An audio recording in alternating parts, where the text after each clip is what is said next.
In this video, we are looking at how do we find the center of rotation and the angle of rotation if we are given the object and the image. All right, so this is our object here, this is our image here. Now, at a glance, we can see, just by visual analysis, this looks like it would have been a clockwise rotation. Okay, we just need to find where is the center of rotation and what's the angle of rotation. So the first thing you need to do is find the center of rotation, and to do that, the steps are: you would join an object to image point and then find the perpendicular bisector of that line. Then you do the same with another pair, let's say B and B prime or C and C prime. You draw the line and find the perpendicular bisector of that line.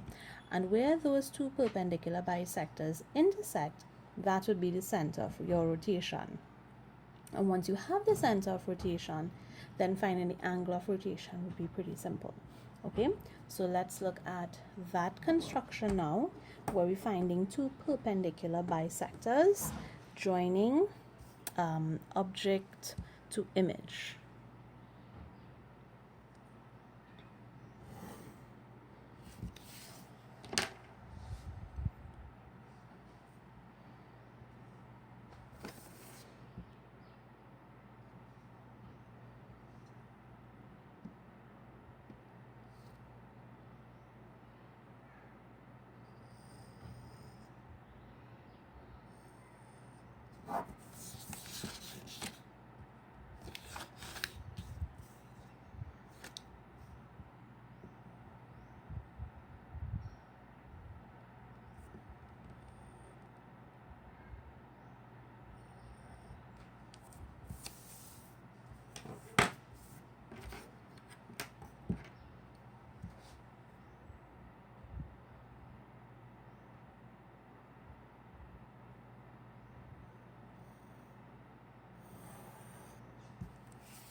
So I did my first perpendicular bisector there.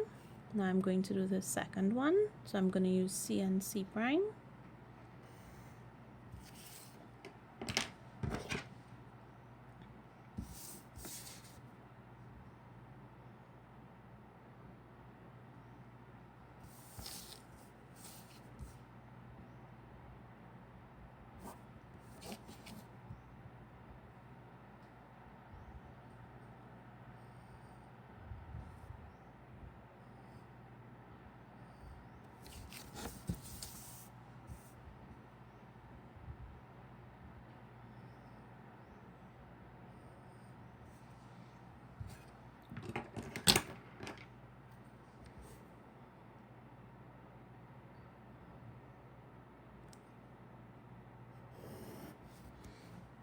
Okay, so now we have two perpendicular bisectors. So we have lots of lines and lots of arcs. So you have to be very careful and be observant about which ones you are using. Okay, so when we joined A to A prime, this line here was a perpendicular bisector.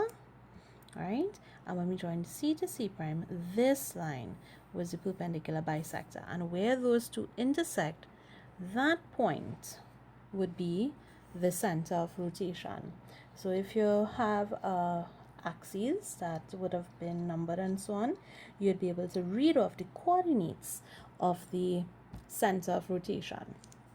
Now, how do we find the angle of rotation? Very simply, you would join, let's see which ones we would use here. You want to join, let's use B. So we left B out. So we're going to join basically the object point to O, right? That's going to be one arm of the angle, and then the image point to O, and that's going to be the other arm of the angle, and you're going to measure the angle in between.